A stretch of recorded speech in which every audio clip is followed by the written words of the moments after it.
नमस्कार, मैं राजेंद्र कुमार त्यागी, आचार्य भागवंती सरस्वती विद्या मंदिर, इंटर कॉलेज, नई मंडी, मुजफ्फरनगर। आज की ऑनलाइन कक्षा में आप सभी का स्वागत है। आज हम सामाजिक विषय के अंतर्गत भूगोल विषय में कक्षा 10 का पार्ट 3 जल संसाधन पर चर्चा करेंगे। जल से आप सभी भली भांति परिचित हैं और भूगोल में संसाधन का अर्थ उन समस्त प्राकृतिक संसाधनों, प्राकृतिक पदार्थों से लिया जाता है जो कहीं ना कहीं हमें निःशुल्क प्राप्त हुए हैं और हमारे लिए अत्यधिक उपयोगी हैं, जैसे भूमि, जल, प्राकृतिक वनस्पति, लोहा, कोयला, पेट्रोलियम आदि सभी संसाधनों के अंतर्गत आते हैं। पृथ्वी को छोड़कर जब हम इन संसाधनों के बात करते हैं तो जल सर्वाधिक महत्वपूर्ण संसाधन है और यह हम भली भांति जानते भी हैं। इसी दृष्टि से संभव है जब ईश्वर ने कभी पृथ्वी का निर्माण किया होगा तो मानव के उदय से पहले ही पृथ्वी पर जल और वनस्पति आदि का उदय किया। जल जीव जगत की महत्वपूर्ण आवश्यकता है। मानव सभ्यता के विकास में भी संभव है जल का महत्वपूर्ण योगदान रहा है। इसी कारण प्राचीन काल में जो मानव सभ्यताएं विकसित हुईं वो सभी मानव सभ्यताएं, जैसे चीन की सभ्यता, मिस्र की सभ्यता, मेसोपोटामिया की सभ्यता, सिंधु सभ्यता आदि सभी जल के महत्व के कारण ही नदियों के किनारे ही विकसित हुई थी, नदियों के मैदानी भागों में ही विकसित हुई थी। आज भी विश्व के सभी बड़े नगर, चाहे वो पूरे विश्व में कहीं भी हों, देखने में आता है कि नदियों के किनारे या सागर के किनारे ही बसे हुए हैं। यद्यपि संपूर्ण पृथ्वी के लगभग 3/4 भाग पर जल का ही विस्तार है, जिसे हम सागर अथवा महासागर कह सकते हैं। इसी को 3/4 भाग को, क्योंकि यह 71% है, संपूर्ण पृथ्वी के 71% भाग पर सागर और महासागरों का विस्तार पाया जाता है। इतना होने पर भी देखते हैं कि जल की कमी दिखाई पड़ती है। आगे इसकी बात करेंगे, लेकिन यह वितरण भी जो 71% है पृथ्वी पर, दोनों गोलार्धों में अलग अलग है। उत्तरी गोलार्ध में 40% भाग पर जल और 60% भाग पर स्थल पाया जाता है। स्थल की अधिकता के कारण इस भाग को स्थलीय गोलार्ध कहा जाता है, जबकि इसके विपरीत दक्षिणी गोलार्ध में 19% भाग स्थल और 81% भाग पर जल का विस्तार है। इस कारण इस गोलार्ध को, अर्थात दक्षिणी गोलार्ध को, जलीय गोलार्ध भी कहा जाता है। भंडारों की दृष्टि से विश्व में जल का कुल भंडार 146 करोड़ घन किलोमीटर है, अर्थात जल का पर्याप्त भंडार है। लेकिन देखने में आता है कि अधिकांश जल प्रदूषित है, खारा है, लवण युक्त है, जो विशेष रूप से सागरों और महासागरों में पाया जाता है और खारा होने के कारण इसका मानवीय कार्यों के लिए कम ही प्रयोग संभव हो पाता है। यह जो सागरीय अथवा खारे जल का भंडार है, कुल पृथ्वी के जल का लगभग 97.5% है। इसी से पता चल जाता है कि जो मृद जल है, मीठा जल है या मानवीय उपयोग के लिए जल है, उसकी मात्रा बहुत ही कम है और मात्र 2.5% ही है। इसमें भी अधिकांश जल 1.97% जल ध्रुवीय क्षेत्रों में अथवा पहाड़ी क्षेत्रों में, पहाड़ियों के ऊपर बर्फ के रूप में जमा हुआ पाया जाता है। जो भूमि के अंदर, जिसको हम भूगर्भिक जल हैं, वह भी 0.5% है। अर्थात जल की भारी कमी है। केवल 1% जल मिट्टी में मिला 0.1% जल मिट्टी में मिला हुआ तथा 0.001% जल वायुमंडल में वाष्प के रूप में पाया जाता है, जो हमें वर्षा के रूप में प्राप्त होता है। मानवीय उपयोग के लिए इसी कारण जल की भारी कमी है। सामान्यतः जल को दो भागों में बांटा जा सकता है, शुद्ध जल और अशुद्ध जल। अभी मैंने बताया कि अशुद्ध जल बहुत बड़ी मात्रा में है, लेकिन इसका सीमित ही प्रयोग होता है और ये 97.5% है। जो मानवीय उपयोगी मीठा जल है वो शुद्ध जल है और इसका प्रतिशत 2.5% ही, अर्थात बड़ा ही सीमित है। रासायनिक दृष्टि से भी जल दो प्रकार का होता है। आपने विज्ञान में पढ़ा होगा, H2O साधारण जल को कहते हैं और इसके अतिरिक्त H2O2 भारी पानी कहलाता है। यानी रासायनिक दृष्टि से भी जल दो प्रकार का है, लेकिन इसमें साधारण जल ही अधिक प्रयोग होता है। रासायनिक जो भारी पानी होता है उसका प्रयोग केवल रासायनिक कार्यों अर्थात प्रयोगशाला और केवल परमाणु रिएक्टरों में ही किया जाता है। जब स्रोतों के आधार पर बात करते हैं जल प्राप्ति की, तो हमें जल अनेक स्रोतों से प्राप्त होता है, जैसे वर्षा का जल, नदी का जल, तालाब का जल, नदी का जल, सागर का जल, भूमिगत जल और आदि आदि। जल को जीवन का आधार माना गया है। बिना जल के जीवन की कल्पना नहीं की जा सकती।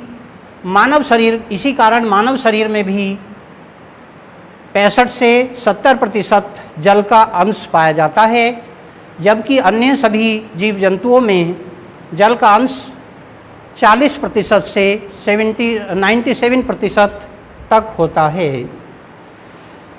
जल एक बहुउपयोगी पदार्थ है और इसका प्रयोग अनेक मानवीय कार्यों जैसे सफाई के लिए, बर्तन साफ करने के लिए, पीने के लिए, घर साफ करने के लिए और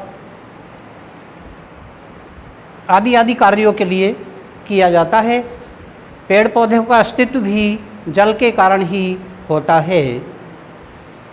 लेकिन इसी के साथ साथ मानवीय कार्यों के अतिरिक्त भी जल का प्रयोग अनेक उद्योगों, जल परिवहन के लिए, आवागमन के लिए, व्यापार के लिए, सिंचाई और कृषि के लिए, जल विद्युत उत्पादन के लिए भी किया जाता है।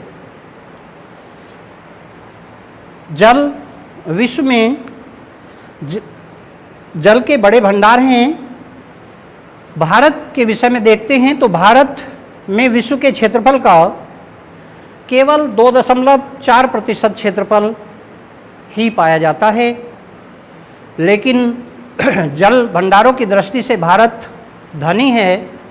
कुल जन संसाधन का 4% जल संसाधन भारत में ही निहित है। लेकिन जब हम भारत की जनसंख्या के प्रारूप की बात करते हैं तो यह जल कम पड़ जाता है, क्योंकि भारत में जहाँ एक और विश्व के जल भंडारों का 4% पाया जाता है, वहीं जनसंख्या का 17% जनसंख्या भारत में ही निवास करती है। अधिक जनसंख्या के कारण शुद्ध जल का भारी मात्रा में प्रयोग होता है और इस कारण जल प्रदूषित होता जा रहा है और जल की कमी या मीठे जल की कमी होती जा रही है। यद्यपि भारत में मेघालय राज्य में विश्व की सबसे अधिक वर्षा वाला क्षेत्र चेरापूंजी के निकट मानिसराम पड़ता है, लेकिन इसी के साथ राजस्थान को भी नहीं भूलना चाहिए, जहाँ के लोग वर्ष भर जल की कमी से पीड़ित और सूखे से ग्रस्त रहते हैं। भरपूर मात्रा में भारत में जल संसाधन होने पर भी और इसका कुल भंडार 4000 करोड़ घन किलोमीटर होने पर भी इसका हम सदुपयोग नहीं कर पाते और इसमें से केवल 1870 करोड़ घन किलोमीटर जल का ही हम प्रयोग कर पाते हैं। इसमें भी मानवीय कार्यों के लिए केवल 1122 करोड़ घन किलोमीटर जल ही हमें प्राप्त होता है, जिसका प्रयोग हम मानवीय कार्यों के लिए करते हैं और इसे प्रदूषित करते रहते हैं। इस कारण संभव है जल की भारी कमी आगे के वर्षों में होने जा रही है। जल प्रदूषण के अनेक कारण हो सकते हैं। यहाँ जल प्रदूषण के कुछ कारण दिए गए हैं, जैसे औद्योगिक अपशिष्टों का नदियों में जाना। अनेक उद्योग अपने अपशिष्ट पदार्थ को, व्यर्थ के मटेरियल को, बेकार के पदार्थों को नदियों में फेंकते रहते हैं, सागरों में फेंकते रहते हैं, जिससे भारी मात्रा में जल प्रदूषित होता जा रहा है।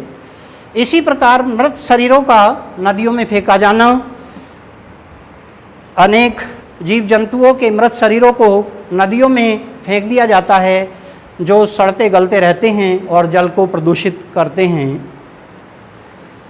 मृत शरीरों का अंतिम संस्कार, हिंदू सभ्यता में मृत शरीरों का अंतिम संस्कार नदियों के किनारे ही किया जाता है और जो राख आदि पदार्थ उससे बचता है उसको नदी में बहा दिया जाता है।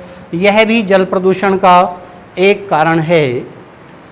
उद्योगों द्वारा बड़ी मात्रा में जल का प्रयोग किया जाता है।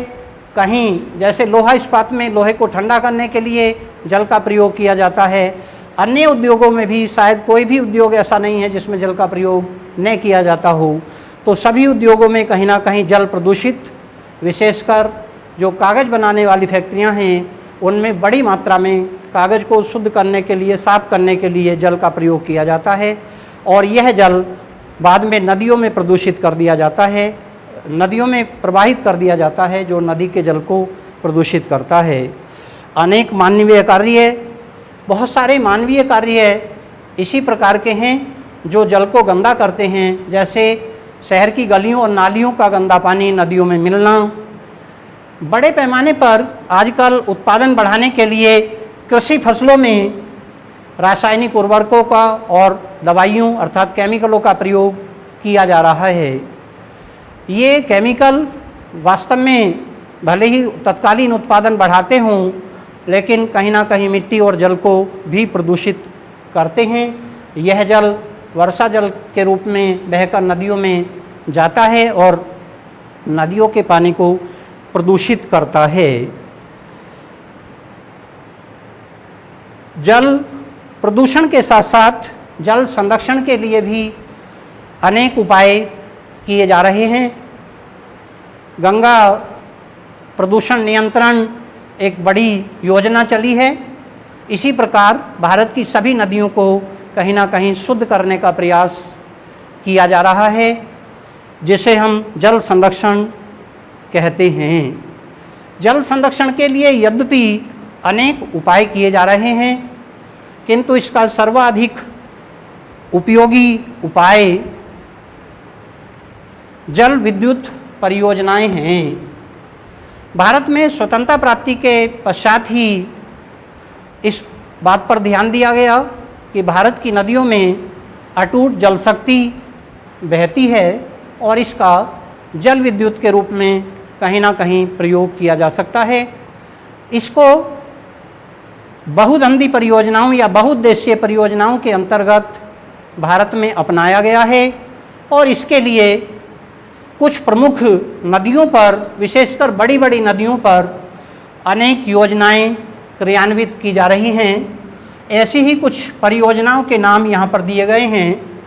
भाखड़ा नंगल परियोजना, यह परियोजना पंजाब, हरियाणा और राजस्थान की सम्मिलित परियोजना है। इसके अंतर्गत पंजाब राज्य में सतलज नदी पर एक बड़ा बांध बनाया गया है। संभव है यह भारत का ही नहीं, विश्व का सबसे बड़ा बांध है। इस बांध के द्वारा 1205 मेगावाट बिजली का जहां उत्पादन होता है, वहीं सिंचाई के लिए 3400 किलोमीटर लंबी नहरें निकाली गई हैं। इस परियोजना के द्वारा राजस्थान जैसे राज्य को, शुष्क राज्य को हरा भरा बनाने का निरंतर प्रयास चल रहा है। इन नहरों के द्वारा, इन नहरों की उपनहरों के द्वारा बहुत बड़े पैमाने पर सिंचाई की जाती है और इन नहरों के द्वारा 6.8 लाख एकड़ भूमि को सिंचित करने की सुविधा प्राप्त की गई है। दूसरा, रिहंद परियोजना, यह उत्तर प्रदेश की प्रमुख परियोजना है। सोन नदी की सहायक नदी रिहंद पर यह बांध बनाया गया है। इसके द्वारा भी पूर्वी उत्तर प्रदेश में, विशेष रूप से जहां सिंचाई की भारी कमी रहती है, वहां पर सिंचाई की सुविधा प्राप्त करने के साथ साथ 300 मेगावाट बिजली का उत्पादन भी होता है। आगे तीसरे नंबर पर है दामोदर घाटी परियोजना। यह विश्व की सबसे बड़ी परियोजना है। यह परियोजना दामोदर नदी, जो बाद में हुगली नदी में मिल जाती है, हुगली की सहायक नदी है, इस पर बांध बनाया गया है। दामोदर घाटी नदी को जहाँ पहले विश्व का बंगाल का शोक कहा जाता था, क्योंकि इस नदी में, विशेष रूप से बंगाल में, बहुत भयंकर बाढ़ें आती थीं। इस नदी की बाढ़ों को नियंत्रित करने के लिए, साथ ही साथ अन्य उद्देश्यों की पूर्ति के लिए इस नदी पर एक बड़ा बांध, एक ही नहीं, इस बांध के अंतर्गत, इस परियोजना के अंतर्गत अनेक स्थानों पर बांध बनाए गए हैं। इन सभी बांधों की कुल जल विद्युत उत्पादन क्षमता 1545 मेगावाट जल विद्युत की है। इतना ही नहीं, 2500 हेक्टेयर भूमि, 2500 किलोमीटर लंबी नहरें निकालकर यहाँ से बड़ी मात्रा में बंगाल में सिंचाई की सुविधा भी प्राप्त की गई है। आगे चौथे नंबर पर हीराकुंड बांध परियोजना। यह परियोजना उड़ीसा की प्रमुख परियोजना है। इसका निर्माण महानदी पर एक वृहत बांध बनाकर किया गया है। यहाँ पर विश्व का सबसे लंबा बांध, जिसकी लंबाई 4801 मीटर है, इसके द्वारा भी 300 किलोवाट जल विद्युत का निर्माण किया जाता है और 7.5 लाख हेक्टेयर भूमि पर सिंचाई की सुविधा प्राप्त की गई है। इसी के आगे नागार्जुन सागर परियोजना, यह आंध्र प्रदेश की एक प्रमुख परियोजना है। इस परियोजना के द्वारा लगभग 100 मेगावाट विद्युत का उत्पादन होता है। इस परियोजना का मुख्य उद्देश्य नहरें निकालकर सिंचाई माना गया है और इस परियोजना के द्वारा 0.95 हेक्टेयर भूमि पर सिंचाई संभव हुई है। इसी के आगे तुंगभद्रा परियोजना, यह कर्नाटक और आंध्र प्रदेश की सम्मिलित परियोजना है। इसके द्वारा 126 मेगावाट जल विद्युत का उत्पादन किया जाता है। इसके द्वारा भी 1298 किलोमीटर लंबी नहरें निकालकर सिंचाई की सुविधा प्राप्त की गई है। इतना ही नहीं, जल विद्युत परियोजनाएं जैसा कि नाम से ही पता चलता है, यह बहुउद्देश्य और बहुधंधी परियोजनाएं हैं। इन परियोजनाओं से निम्न प्रकार के उद्देश्यों की पूर्ति संभव होती है। ये उद्देश्य यहाँ पर दिए गए हैं। इसी में पहला उद्देश्य होता है बाढ़ नियंत्रण। वास्तव में भारत में अनेक राज्यों में इन नदियों के द्वारा बड़े पैमाने पर बाढ़ें आती थीं, लेकिन हमने इस जल का प्रयोग बाढ़ के रूप में रोक दिया है और बांध बनाकर इनका अनेक उद्देश्यों में प्रयोग संभव किया है।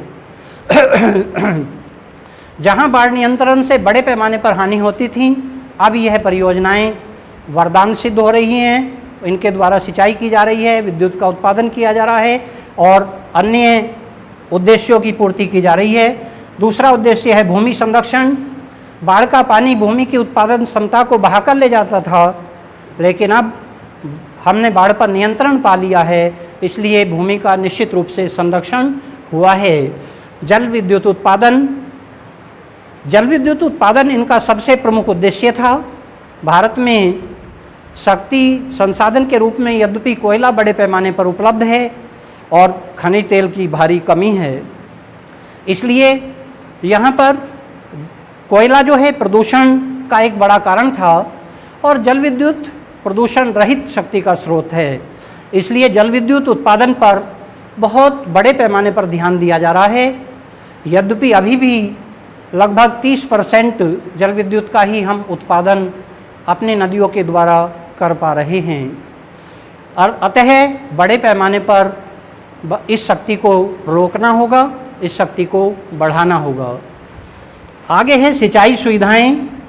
भारत में प्राचीन काल में बड़े पैमाने पर कई भागों में सूखा और कई भागों में बाढ़ आती रहती थी। इन परियोजनाओं के द्वारा नहरें निकालकर सूखाग्रस्त क्षेत्रों का कृषि क्षेत्रों में विकास किया जा रहा है। इसी कारण कृषि उत्पादन बहुत बड़े स्तर पर बढ़ता जा रहा है और जनसंख्या जो बहुत बड़े पैमाने पर भारत की बढ़ी है, किंतु हम आज भी इसी कारण आत्मनिर्भर बने हुए हैं। आगे उद्देश्य है जल परिवहन। विशेष रूप से इन नहरों में नाव भी चलाई जाती हैं और छोटे स्तर पर जल परिवहन के रूप में भी इनका प्रयोग किया जाता है। लेकिन जल परिवहन, जब हम सागरीय स्तर पर बात करते हैं तो सागरों में बड़े पैमाने पर व्यापारिक कार्य जल परिवहन के ही द्वारा किया जाता है। आजकल आप देखते हैं कि जल परिवहन के साधनों में अत्यधिक महत्वपूर्ण साधन बन गया है, क्योंकि जल परिवहन का एक सस्ता साधन है और लगभग है बड़े देशों तक इसकी पहुंच सभी देशों तक है। इसी कारण सस्ता होने के कारण आज बड़े पैमाने पर व्यापार बढ़ा है, जो जल परिवहन के ही द्वारा संभव है। देखने में आता है कि अधिकांश बड़े देशों का 90 से 98% व्यापार जल परिवहन के ही द्वारा संभव हो पाया है। आगे बढ़ते हैं, भूमि सुधार। इन बांधों का एक उद्देश्य भूमि सुधार भी है, क्योंकि अब पहले जैसी बाढ़ें नहीं आती हैं। बाढ़ों को रोक दिया गया है और इससे निश्चित रूप से भूमि में सुधार हुआ है। उसके उत्पादन क्षमता जो पहले कम हो जाती थी, अब वो निरंतर आगे बनी हुई है। आगे उद्देश्य है वृक्षारोपण। इन बांधों पर जो दोनों ओर बड़ी दीवारें बनाई जाती हैं, वहाँ विशेषकर वृक्षारोपण बड़े पैमाने पर किया जाता है, जिससे वह क्षेत्र हरा भरा बन जाता है। इसी के साथ मलेरिया नियंत्रण, जहाँ पहले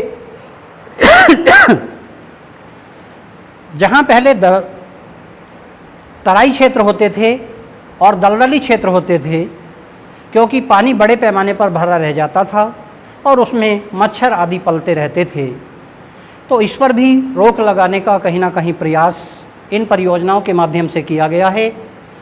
आगे पर्यटन का विकास। भारत के प्रथम प्रधानमंत्री जवाहरलाल नेहरू ने इन परियोजनाओं को आधुनिक भारत के तीर्थ, आधुनिक भारत के मंदिर कहकर पुकारा।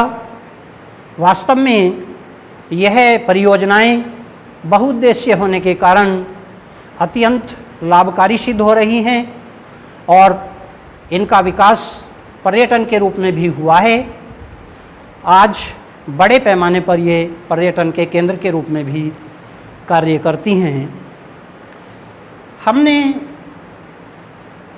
जल प्रदूषण की बात की थी कि जल प्रदूषित होता जा रहा है, लेकिन जल प्रदूषित होने के साथ साथ प्रकृति द्वारा इस जल का कहीं ना कहीं शुद्धिकरण भी निरंतर किया जाता है। अनेक पेड़ पौधे जल का शुद्धिकरण करते हैं, मिट्टी और चट्टानें भी जल का शुद्धिकरण करती हैं, और जल चक्र के माध्यम से भी, जो यहाँ पर चित्र दिया गया है, जल चक्र के माध्यम से भी जल का निरंतर शुद्धिकरण होता रहता है। जल चक्र एक ऐसी अवस्था को कहते हैं, इस चित्र के माध्यम से आप देखेंगे कि सागर का पानी वाष्पीकरण के रूप में वायुमंडल में जाता है और सारी अशुद्धि सागर के अंदर ही रह जाती है। सागर का जल अशुद्ध होते हुए भी यहाँ से जल वाष्प के रूप में शुद्ध जल ही वायु में पहुँचता है। यह जल वाष्प संघनित क्रिया के द्वारा बादलों में बदल जाती है और इसके द्वारा सभी क्षेत्रों में प्राय कम या अधिक वर्षा होती है। कहीं कहीं ये बर्फ के रूप में भी पर्वत की चोटियों पर जमता है, ध्रुवीय क्षेत्रों में जम जाता है और वहाँ से शुद्ध जल के रूप में, क्योंकि वर्षा का जल ही सबसे शुद्ध जल होता है, तो शुद्ध जल के रूप में यह हमें प्राप्त होता है और यह प्रवाह निरंतर चलता रहता है। यानी सागर से जल वाष्प में पहुंचता है, वायुमंडल में पहुंचता है, वायुमंडल से वर्षा अथवा बर्फ के रूप में पृथ्वी को प्राप्त होता है और पृथ्वी से बहकर यह नदी नालों के द्वारा पुनः सागर में पहुंचता रहता है। इसी को हम जल चक्र कहते हैं। सामान्य रूप से जल का तीनों रूपों में, अर्थात गैस, द्रव और वाष्प, द्रव और ठोस के रूप में, बर्फ के रूप में परिवर्तित होते रहना जल चक्र कहलाता है। यह जल चक्र निरंतर चलता रहता है और हमारे लिए अत्यधिक लाभकारी है।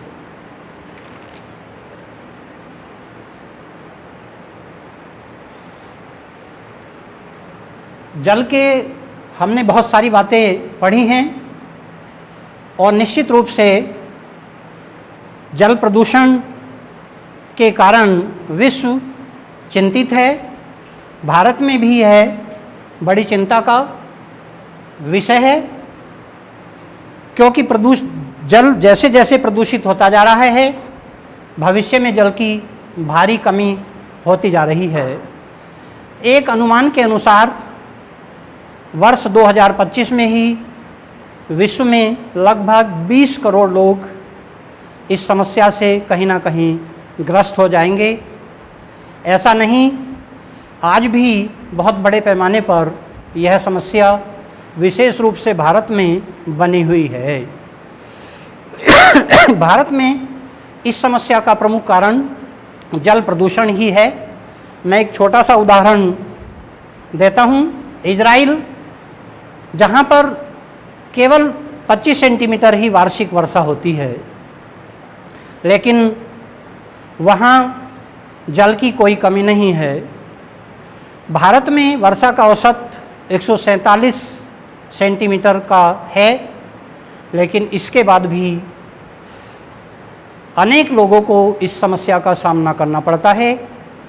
अगर हम राजस्थान जैसे राज्य पर विचार करते हैं तो यह समस्या बड़ी चिंताजनक लगती है।